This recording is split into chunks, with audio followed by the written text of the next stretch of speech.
Hello my dear students. ये defence services की preparation करने वाले स्टूडेंट्स के लिए मैंने पिछली एक वीडियो डाली थी जिसमें मैंने यूनिट्स एंड मेजरमेंट का जिक्र किया था। उसमें हमने डायमेंशनल एनालिसिस के बारे में लास्ट टॉपिक पे बात की थी। कुछ डायमेंशंस मैंने निकलवाई थी, कुछ रह गई थी। बची हुई जो डायमेंशंस थी वो मैं इस वीडियो में आपको निकलवाने जा रहा हूँ। उसके बाद हम इस पर क्वेश्चंस भी प्रैक्टिस करेंगे। आइए तो देखते हैं किन क्वान्टिटीज़ पर हमें बात करनी है। डायमेंशन जिन्हें आप हिंदी में विमा भी कहते हैं। सबसे पहले बात करते हैं एरिया की।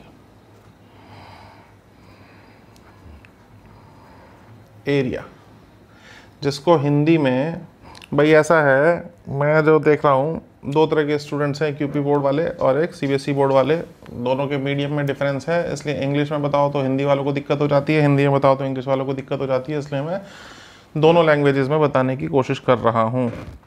एरिया, एरिया को हिंदी में कहते हैं बेटा क्षेत्रफल। ठीक है, इसकी डायमेंशन निकालेंगे। डायमेंशन को हिंदी में हम कहते हैं विमा।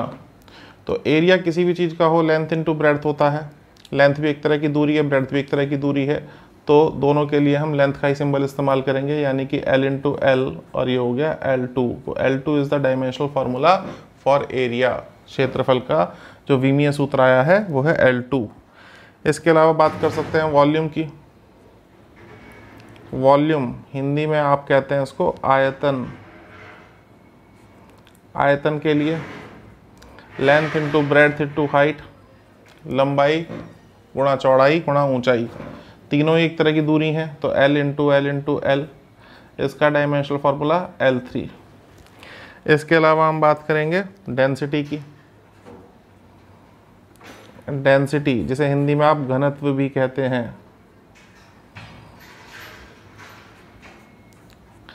घनत्व जो होता है वो होता है द्रव्यमान बटे आयतन। इंग्लिश में बोलें तो मास अपॉन वॉल्यूम। मास के लिए सिंबल m, वॉल्यूम की डायमेंशन अभी निकाली L3, तो ये हो गया ml-3। इस तरह से हम डेंसिटी या फिर घनत्व की डायमेंशन फाइंड आउट कर सकते हैं। और कौन कौन सी क्वांटिटीज़ की बात कर सकते हैं भैया? फ्रीक्वेंसी देखिए, एग्जांपल फ्रीक्वेंसी हिंदी में आप बोलते हैं आवृत्ति। ठीक है, आवृत्ति जो होता है वो रेसिप्रोकल ऑफ टाइम होता है, समय का रेसिप्रोकल। तो ये हो गया t-1। इसके अलावा हम निकाल सकते हैं स्पीड की डायमेंशन। स्पीड जिसको आप हिंदी में कहते हैं चाल। स्पीड जो होती है वो होती है डिस्टेंस अपॉन टाइम, दूरी बटे समय। तो डिस्टेंस के लिए L और टाइम के लिए T, डायमेंशनल फार्मूला हो गया L-T-1। ठीक, और देखते हैं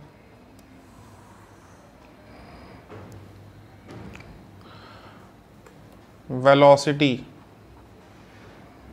जिसे हिंदी में आप लोग बोलते हैं वेग।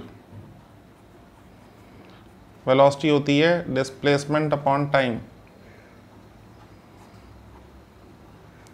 डिस्प्लेसमेंट भी एक तरह की दूरी L और टाइम T, तो इसका डायमेंशनल फार्मूला हो गया L-T-1। और देखिए वेलोसिटी के अलावा हम देख सकते हैं एक्सीलरेशन, जिसको हिंदी में आप लोग बोलते हैं त्वरण। त्वरण क्या होता है? वेग के परिवर्तन की दर को त्वरण कहा जाता है। इंग्लिश में अगर कहें तो हम कह सकते हैं rate of change of velocity is known as acceleration. तो acceleration is basically delta V by delta T, जिसको यहाँ हम वेलोसिटी अपॉन टाइम भी लिख सकते हैं। डायमेंशन फाइंड आउट करने के लिए वेलोसिटी की डायमेंशन L-T-1 और टाइम के लिए T, तो ये डायमेंशनल फार्मूला आया L-T-2। इसके अलावा और हम कैलकुलेट कर सकते हैं फोर्स की डायमेंशन। फोर्स जिसको आप हिंदी में कहते हैं बल। ठीक है, फोर्स का फॉर्मूला आप 8वीं क्लास से पढ़ते आ रहे हैं, F=m में। m यहाँ पे मास है, a एक्सीलरेशन है। ठीक है, तो मास को हिंदी में द्रव्यमान कहा जाता है, एक्सीलरेशन को हिंदी में त्वरण कहा जाता है। इसके लिए हम लिख सकते हैं मास के लिए m और एक्सीलरेशन अभी निकाला L-T-2। तो डायमेंशनल फार्मूला हो गया mL-T-2। इसी तरह से और क्वांटिटी पढ़ सकते हैं इम्पल्स। इम्पल्स जिसको हिंदी में कहा जाता है आवेग। इम्पल्स जो होता है इसको I से भी डिनोट किया जाता है, कुछ बुक्स में J से भी डिनोट किया जाता है। ये होता है F इंटू डेल्टा T, बल और समय की गुणा होती है ये। तो फोर्स के लिए डायमेंशनल फार्मूला mLt-2, टाइम के लिए t, तो ये हो गया mLt-1। यहाँ क्वेश्चन आपका ये बन जाता है कि ऑब्जेक्टिव क्वेश्चंस में आपको पेयर दे दिया जाएगा, 4 ऑप्शन में 4 जोड़े दे दिए जाएंगे, पूछेंगे कि कौन से पेयर में जो 2 क्वांटिटीज़ हैं, जो 2 भौतिक राशियां हैं, उनकी विमाएं एक समान हैं, है ना। तो हमें यहाँ पे याद रखना होता है कि कौन कौन सी क्वांटिटीज़ की डायमेंशनल फार्मूला सेम है, कौन कौन सी क्वांटिटीज़ के लिए डायमेंशनल फार्मूला एक जैसा है या फिर सेम है। तो ये इम्पल्स है और इम्पल्स का डायमेंशनल फार्मूला एक और फिजिकल क्वांटिटी से मैच करता है, जाहिर सी बात है। तो वीडियो को रोक करके आप मुझे कमेंट सेक्शन में जाके बताइए कि कौन सी फिजिकल क्वांटिटी है जिसकी विमा इम्पल्स से यानी कि आवेग से मेल खाती है, मैच करती है ना। मैं आपको बता देता हूं, लेकिन आप कोशिश करिएगा सोचने की। तो इम्पल्स का डायमेंशनल फार्मूला मैच करता है लीनियर मोमेंटम से, जिसको हम बोलते हैं संवेग हिंदी में। इसका मतलब होता है P से इसको नोट किया जाता है mv, इसका फॉर्मूला होता है मास m है और v वेलोसिटी, तो मास के लिए m, वेलोसिटी के लिए LT-1, ये इसका डायमेंशनल फार्मूला। ध्यान रखिएगा लीनियर मोमेंटम और इम्पल्स का डायमेंशनल फार्मूला एक जैसा होता है। अगली क्वांटिटी जिसकी डायमेंशन हम निकालने वाले हैं वो है वर्क, जिसको हिंदी में कहते हैं कार्य। वर्क जो होता है ये फोर्स इनटू डिस्प्लेसमेंट होता है, बल गुणा विस्थापन। अब फोर्स के लिए डायमेंशनल फार्मूला mLt-2 और डिस्प्लेसमेंट के लिए L, तो इसका डायमेंशनल फार्मूला हो गया mL2t-2। इसके अलावा और क्वांटिटी हम पढ़ते हैं वर्क के साथ में, हम पढ़ सकते हैं क्या, पावर। पावर जिसको आप हिंदी में कहते हैं शक्ति, P से डिनोट करते हैं। पावर होता है कार्य करने की दर को शक्ति कहा जाता है, हिंदी में तो ऐसे बोल सकते हैं और इंग्लिश में कह सकते हैं rate of doing work is known as power, या फिर rate of consumption of energy is known as power. तो work upon time is power. Work के लिए अभी निकाला mL2t-2 और टाइम के लिए t, तो इसका डायमेंशनल फार्मूला आ गया mL2t-3। और देखिए वर्क हो गया, पावर हो गया, मोमेंटम मैंने आपको बता ही दिया। और देखते हैं प्रेशर। प्रेशर को हिंदी में आप लोग कहते हैं दाब। प्रेशर मतलब फोर्स अपॉन एरिया। फोर्स के लिए mLt-2, एरिया के लिए L2, तो डायमेंशनल फार्मूला बना mL-1t-2। बेटा कमेंट सेक्शन में जाके बताइएगा कि कौन सी ऐसी फिजिकल क्वांटिटी है जिसकी डायमेंशंस प्रेशर से मैच करती हैं, दाब से मिलती जुलती हैं। मैं अभी बता देता हूं आप लोगों को, स्ट्रेस।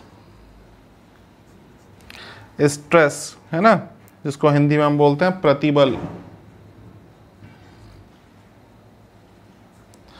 ये जो होता है स्ट्रेस, ये भी फोर्स अपॉन एरिया ही होता है, तो इसका डायमेंशनल फार्मूला भी mL-1t-2 ही आएगा। बच्चों याद कर लीजिएगा, प्रेशर और स्ट्रेस दोनों की डायमेंशनल फार्मूले एक जैसे होते हैं। ठीक है, आगे बात करते हैं। चलिए, प्रेशर हो गया है ना, स्ट्रेस हो गया। इसके अलावा हम पढ़ सकते हैं स्ट्रेन। स्ट्रेन को आप लोग हिंदी में कहते हैं विकृति। जब किसी वस्तु पर बाह्य बल लगाया जाता है, एक्सटर्नल फोर्स लगाई जाती है, तो उससे उसकी शेप चेंज हो जाती है ना, उसकी लंबाई चौड़ाई है ना, ये सब बदल जाती हैं। तो उसमें जो विकृति आती है उसको स्ट्रेन बोलते हैं। स्ट्रेन का फॉर्मूला होता है change in length upon original length. ये भी लंबाई और ये भी लंबाई, तो ये डायमेंशन लेस होता है। ध्यान रखिएगा, this is a dimension less quantity. Hindi में बोलें तो कह सकते हैं विमा रहित। विमा रहित भौतिक राशि है ये। अच्छा, ज़्यादातर जो क्वांटिटीज़ हैं जो डायमेंशन लेस होती हैं वो यूनिट लेस भी होती हैं, लेकिन सारी की सारी क्वांटिटी यूनिट लेस होंगी ऐसा ज़रूरी नहीं है। जो डायमेंशन लेस है उनमें कुछ क्वांटिटी यूनिट लेस भी होती हैं, लेकिन सभी dimension less quantity unit less भी होंगी ऐसा ज़रूरी नहीं है। फॉर एग्जांपल हम एंगल की बात कर सकते हैं। एंगल को हम पढ़ते हैं आर्क अपॉन रेडियस, हिंदी में बोले तो चाप बटे त्रिज्या, ये भी लंबाई ये भी लंबाई, तो यूनिट लेस तो हो गया, लेकिन डायमेंशन लेस नहीं होता, क्योंकि एंगल की यूनिट होती है, डायमेंशन लेस तो हो गया लेकिन यूनिट लेस नहीं होता, क्योंकि एंगल की यूनिट होती है रेडियन में या डिग्री में, इसको आप नापते हैं। तो इसके लिए हम लिख सकते हैं dimension less but not unit less. बता दूं, यूनिट इज डिग्री और रेडियन, ठीक है। चलिए और देखते हैं, इसके अलावा क्या पढ़ लिया हमने, स्ट्रेन पढ़ लिया। स्ट्रेन के अलावा हम देख सकते हैं मॉड्यूलस ऑफ इलास्टिसिटी।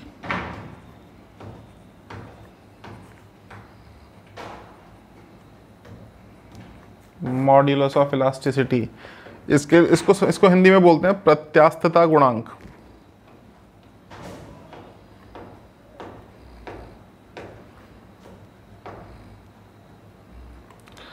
इसको करने के लिए हमें समझना पड़ेगा हुक्स लॉ, हुक का नियम, रॉबर्ट हुक। चलिए देखते हैं क्या कहता है नियम। ये जो हुक का नियम है, हुक्स लॉ जिसे आप कहते हैं, हुक्स लॉ कहता है कि स्ट्रेस और स्ट्रेन आपस में डायरेक्टली प्रोपोर्शनल होते हैं, यानी कि प्रतिबल और विकृति आपस में समानुपाती होते हैं। और जब यहाँ समानुपाती का चिन्ह यानी कि प्रोपोर्शनलिटी का साइन हटाते हैं तो कांस्टेंट आता है, जिसको हम बोलते हैं मॉड्यूलस ऑफ इलास्टिसिटी, ई लिख सकते हैं इसको, ठीक है। तो मॉड्यूलस ऑफ इलास्टिसिटी हमारा हो गया स्ट्रेस अपॉन स्ट्रेन।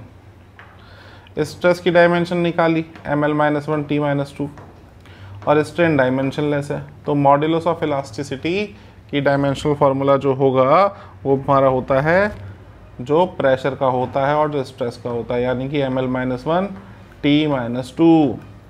अब ये तीन पार्ट में डिवाइडेड है, तीन तरह का हो सकता है। एक होता है बेटा ये यंग्स मॉडुलस, एक होता है बल्क मॉडुलस, और एक होता है मॉड्यूलस ऑफ रिजिडिटी।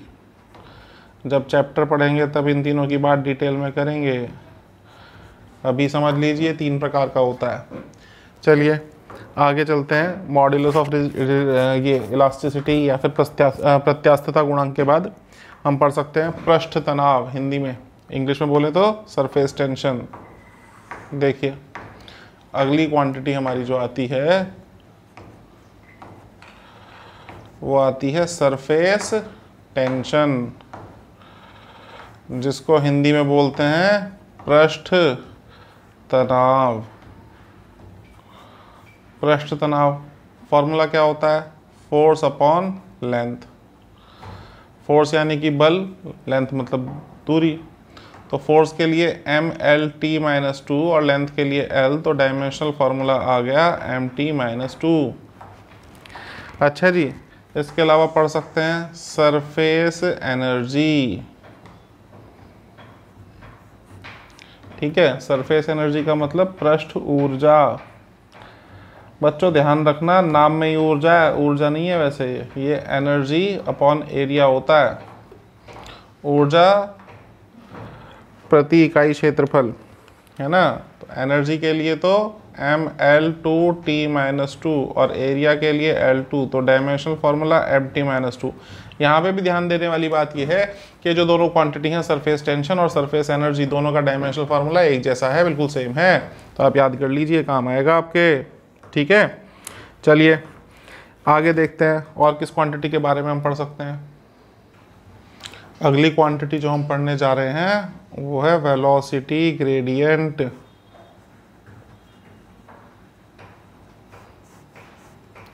है ना, वेलोसिटी ग्रेडियंट, जिसको हिंदी में हम बोलते हैं वेग प्रवणता। वेलोसिटी को बोलते हैं वेग, ग्रेडियंट मतलब प्रवणता।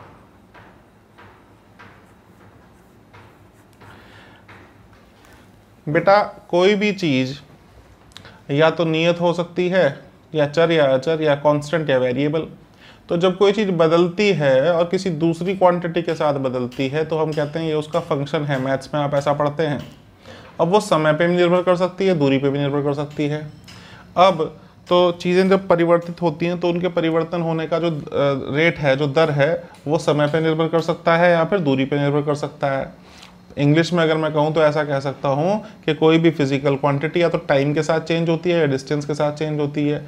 टाइम के साथ चेंज होने पर जब उसका रेट निकाला जाता है तो उसको तो नॉर्मली रेट बोल दिया जाता है, लेकिन जब डिस्टेंस के साथ उसकी वैल्यू बदलती है, दूरी के साथ उसका मान बदलता है, तब हम कहते हैं ग्रेडियंट, प्रवणता। यानी कि वेलोसिटी ग्रेडियंट का मतलब वेग में होने वाला परिवर्तन दूरी के साथ या दूरी के संबंध में होने वाला वेग में परिवर्तन, या rate of change of velocity with respect to distance. इस तरह से हम इसको पढ़ सकते हैं, वेग प्रवणता, है ना।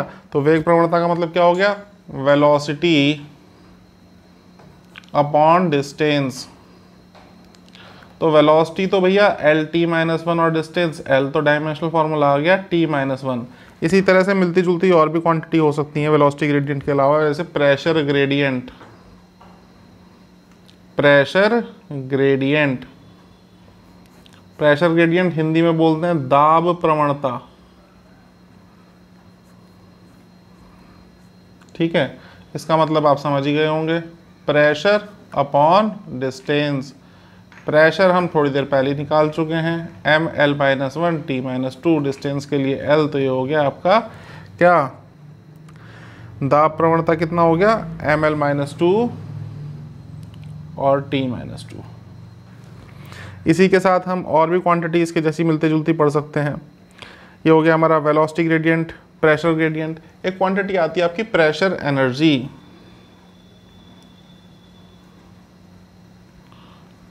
प्रेशर एनर्जी, जिसको हिंदी में हम बोल सकते हैं दाब ऊर्जा।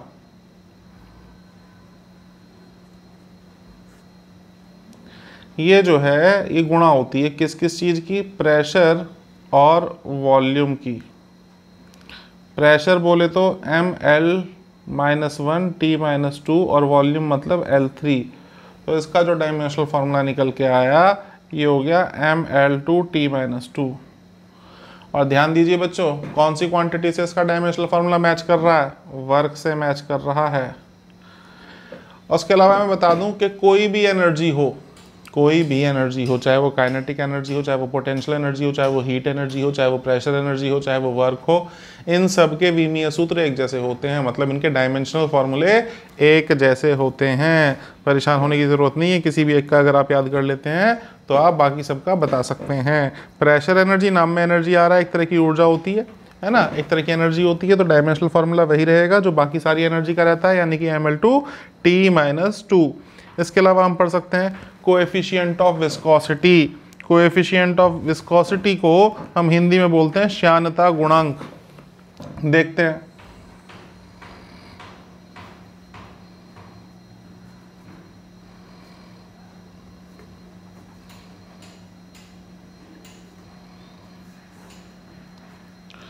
ईटा से नोट करते हैं, सिंबल को हम बोलते हैं ईटा, हिंदी में बोलते हैं उसको श्यानता गुणांक। होता क्या है, इसमें थोड़ा आपको समझना पड़ेगा कोएफिशिएंट ऑफ विस्कोसिटी के लिए। जब हम बात करें लिक्विड्स की या फ्लूइड्स की या तरल पदार्थ की, तो जो बह सकते हैं, जो फ्लो कर सकते हैं, उन्हें कहा जाता है फ्लूइड्स।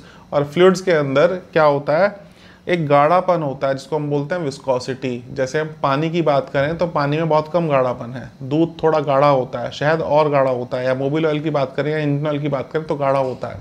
ये गाढ़ापन जो है इसको इंग्लिश में बोलते हैं विस्कोसिटी या श्यानता, ठीक है। तो इसको समझने की कोशिश करते हैं। बेसिकली इसमें क्या होता है, ऐसा पाया जाता है कि लिक्विड के अंदर डिफरेंट लेयर हैं जो एक दूसरे के मोशन का अपोज कर रही हैं, विरोध कर रही हैं, घर्षण की तरह काम करता है ये। तो समझने वाली बात यह है कि इनके अंदर एक बल लग रहा है, जो भाई सपोज करो आपकी बॉल, आप खेल रहे थे, आपकी एक बॉल जाकर के किसी लिक्विड के कंटेनर में, लिक्विड के टैंक में, लिक्विड के वेसल में या किसी बाल्टी में, ड्रम में गिर गई। तो अब क्या हुआ, वो लिक्विड कैसा है इस बात पर डिपेंड करेगा कि बॉल कितनी देर में उस ड्रम के तली तक पहुंचती है, उस ड्रम के बॉटम तक पहुंच पाती है। अगर पानी है तो बहुत जल्दी चली जाएगी, है ना। कोई मेटल की बॉल है, आपने डाल दी किसी लिक्विड के अंदर, और अगर वो पानी है लिक्विड तो बहुत जल्दी नीचे पहुंच जाएगी, वो उसकी बजाय शहद है तो काफ़ी देर में नीचे पहुंचेगी, है ना। तो ये जितनी देर में मोशन हो रहा है, क्यों देर में मोशन हो रहा है, क्योंकि कोई ऐसी फोर्स है उस लिक्विड के अंदर, उस तरल पदार्थ के अंदर, जो मोशन को रोक रही है। इस फोर्स को हम बोलते हैं विस्कस फोर्स, है ना। और जो विस्कस फोर्स होती है ये कई चीज़ों पर निर्भर करती है।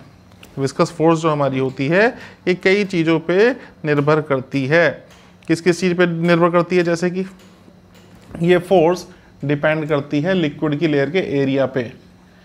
विस्कस फोर्स अगर मैं लिखूं तो ये जो विस्कस फोर्स है,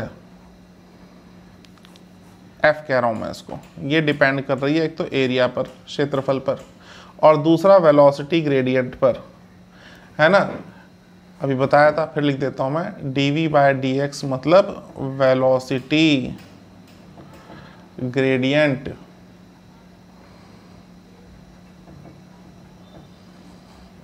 अच्छा, इन चीज़ों पर निर्भर कर रही है। जब हम प्रोपोर्शनैलिटी साइन हटाएंगे तो यहाँ पे नियतांक आ जाएगा, श्यानता नियतांक या श्यानता गुणांक बोलते हैं जिसको, ईटा a dv/dx।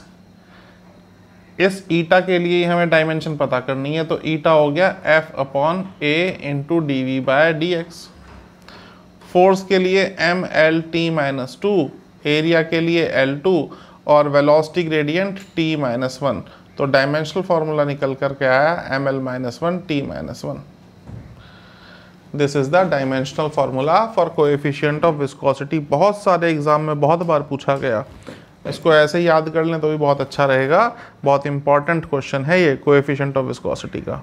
इसके अलावा और क्वांटिटीज की बात कर लेते हैं। और क्वांटिटीज में हम स्टडी कर सकते हैं बेटा, एंगुलर डिस्प्लेसमेंट, हिंदी में अगर मैं कहूं तो कोणीय विस्थापन।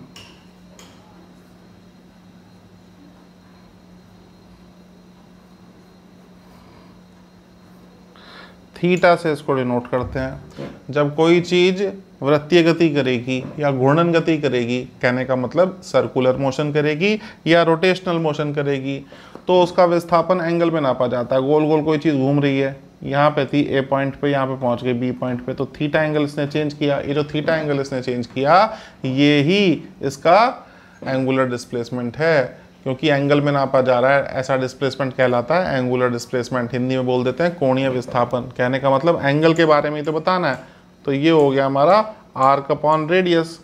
आर्क जो है ये भी एक तरह की लंबाई और रेडियस भी एक तरह की लंबाई। तो ये क्वांटिटी कैसी हो गई, डायमेंशनलेस। थोड़ी देर पहले भी इसी के बारे में जिक्र किया था, लेकिन यूनिटलेस नहीं है, बट नॉट यूनिटलेस। ध्यान रखिएगा इस बात को। चलिए और देख सकते हैं इसके अलावा एंगुलर वेलोसिटी, ओमेगा से डिनोट करते हैं इसको। ध्यान रखिएगा, ओमेगा सिंबल है इसका, ओमेगा। ये क्या होता है इसकी बात करें जरा, तो इससे पहले हिंदी में क्या कहते हैं इसको, उसको बता देता हूँ, बच्चे पूछते हैं फिर। कोणीय वेग इसको बोलते हैं। ऐसा है कि वेग क्या होता है पहले उसको समझते हैं, तो कोणीय वेग अपने आप समझ में आ जाएगा। भाई वेग को आप डिफाइन करते हो कैसे, rate of change of displacement is known as velocity, है ना। या हिंदी में कहें तो विस्थापन के परिवर्तन की दर को वेग कहा जाता है।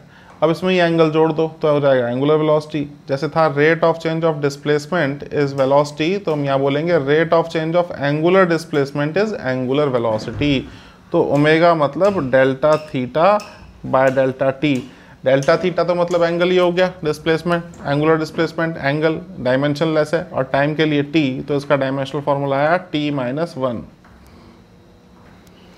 अगली क्वांटिटी हम देखते हैं एंगुलर एक्सीलरेशन, जिसको आप हिंदी में बोलते हैं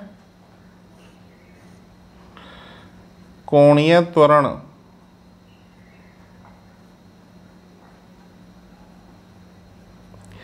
भाई जैसे एंगुलर वेलोसिटी डिफाइन किया वैसे ही इसको भी कर सकते हैं। एंगुलर वेलोसिटी मतलब rate of change of angular displacement.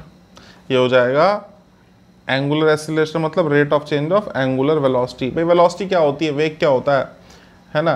या एक्सीलरेशन क्या होता है, rate of change of velocity is acceleration. ऐसे ही rate of change of angular, angle जोड़ दो बस नाम में भाई, है ना, एंगल जोड़ दोगे तो एंगुलर में आ जाएगा वो। एक्सीलरेशन को हम बोल रहे थे rate of change of velocity, इसको बोलेंगे एंगुलर एक्सीलरेशन, कर दिया तो उधर भी एंगल जोड़ दो, rate of change of angular velocity.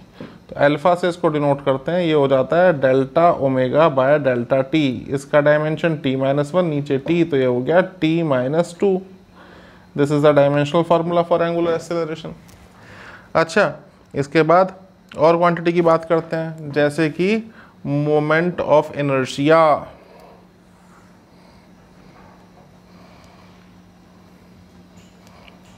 Moment of inertia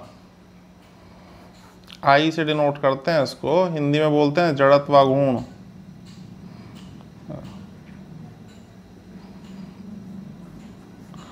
भाई कोई चीज जब गोल गोल गोल गोल घूमेगी तो अक्ष से कुछ दूरी भी होगी उसकी, और उसका कुछ द्रव्यमान भी होगा, मास भी होगा, डिस्टेंस भी होगा। मास की प्रोडक्ट डिस्टेंस के स्क्वायर के साथ करते हैं तो मिलता है मोमेंट ऑफ इनर्शिया। मास के लिए m, डिस्टेंस के लिए l, स्क्वायर है तो 2 कर दिया, फॉर्मूला हो गया ml2। This is the dimensional formula for moment of inertia. इसके अलावा और पढ़ सकते हैं एंगुलर मोमेंटम। एंगुलर मोमेंटम जिसको L से डिनोट करते हैं और हिंदी में बोलते हैं इसको कोणीय संवेग। ठीक है, सूत्र होता है इसका L is equal to R cross P, या L is equal to MVR, या L is equal to MVD। तो मास के लिए m, वेलोसिटी के लिए LT-1, डिस्टेंस के लिए L, ये हो गया ML2T-1। बहुत इंपॉर्टेंट क्वांटिटी है बेटा, बहुत बार पूछी जाती है। तो कमेंट में मुझे लिख के बताइएगा कि कौन सी ऐसी फिजिकल क्वांटिटी है जिसका डायमेंशन मैच करता है एंगुलर मोमेंटम से, है ना। चलिए फिलहाल के लिए मैं आपको बता देता हूं कि प्लैंक कांस्टेंट वो क्वांटिटी है जिससे एंगुलर मोमेंटम की डायमेंशन मैच करती हैं। इंपॉर्टेंट है बच्चों, याद कर लीजिएगा, ठीक है। प्लैंक कांस्टेंट,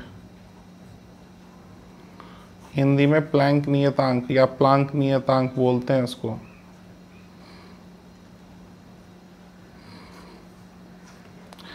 प्लैंक एक साइंटिस्ट थे जिन्होंने फोटोन थ्योरी दी थी। इन्होंने कहा था लाइट एक छोटे छोटे पैकेट्स ऑफ एनर्जी की फॉर्म में होती है जिनकी एनर्जी उनकी फ्रीक्वेंसी पे डिपेंड करती है। तो प्लैंक की थ्योरी के अकॉर्डिंग एनर्जी जो होती है वो h न्यू होती है। तो h की डायमेंशन चाहिए, h हो जाएगा E/न्यू।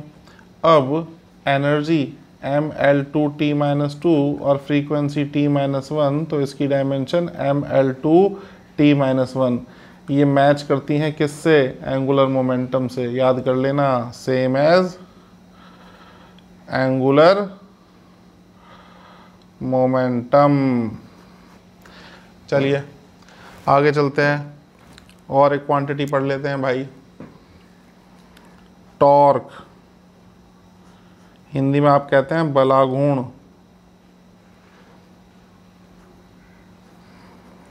टॉर्क R क्रॉस F इसका फॉर्मूला होता है भाई। R के लिए L, फोर्स के लिए mL/T-2, तो इसका डायमेंशनल फार्मूला mL2T-2। ध्यान रखिएगा ये डायमेंशन मैच करती है किससे, काइनेटिक एनर्जी से, पोटेंशियल एनर्जी से, वर्क से, प्रेशर एनर्जी से और हीट एनर्जी से, और जितनी भी एनर्जी है उन सब से। ठीक है, चलिए और देखते हैं और कौन कौन सी क्वांटिटीज की डायमेंशन हम पढ़ सकते हैं। काइनेटिक एनर्जी, पोटेंशियल एनर्जी की बात कर लेते हैं। चलिए, बहुत देर से बोल रहा हूँ मैं उनके बारे में। काइनेटिक एनर्जी जिसको हिंदी में आप बोलते हैं गतिज ऊर्जा। काइनेटिक एनर्जी का फॉर्मूला छठी क्लास से आप पढ़ते आ रहे हैं, हाफ mv²। हाफ तो मैथमेटिकल कांस्टेंट है, इसको हम नज़रअंदाज कर देंगे, नेग्लेक्ट कर देंगे, इग्नोर कर देंगे। बाकी मास के लिए m और वेलोसिटी के लिए LT-1, जब स्क्वायर कर दिया तो डायमेंशनल फार्मूला निकल करके आया mL2T-2।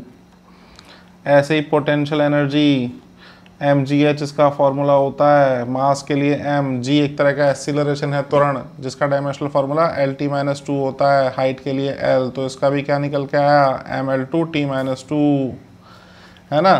ध्यान रखिएगा बेटा, बार बार एक ही बात आपको बता रहे हैं कि जितनी भी एनर्जी है, वर्क है, टॉर्क है, सबकी डायमेंशनल फार्मूले एक जैसे होते हैं। तो आज की क्लास को इतना ही रहने देते हैं, काफ़ी सारे डायमेंशनल फार्मूले हमने आज निकाल लिए। हालांकि क्लास 12th में जो क्वांटिटीज़ इस्तेमाल होती हैं उनके डायमेंशनल फार्मूले भी निकालने बाकी हैं, और 11th क्लास में भी हम हीट वाले जो टॉपिक्स हैं, है ना, हीट एंड थर्मोडायनेमिक्स वाले, उसमें काफ़ी सारी क्वांटिटीज़ होती हैं जैसे विशिष्ट ऊष्मा, गुप्त ऊष्मा, है ना, specific heat energy, latent heat energy आप बोलते हैं, तो उनकी डायमेंशनल फार्मूले अभी हमारे निकालने बाकी हैं। तो अगली क्लास में मैं आपको बची हुई क्वांटिटीज़ के डायमेंशंस निकलवाऊंगा, फिर हम देखते हैं कि इस चैप्टर से किस टाइप के क्वेश्चंस आपके एग्जाम में पूछे जाते हैं, उन पर थोड़ा हम डिस्कशन करेंगे, है ना। तो आज की वीडियो को यहीं तक रहने देते हैं, आज की क्लास को यहीं तक रहने देते हैं। अगर मेरा समझाया हुआ आपको समझ में आया, कुछ हेल्प मिल रही है, तो बेटा चैनल को सब्सक्राइब कर लीजिए और वीडियो को लाइक कर दीजिए। Thank you very much.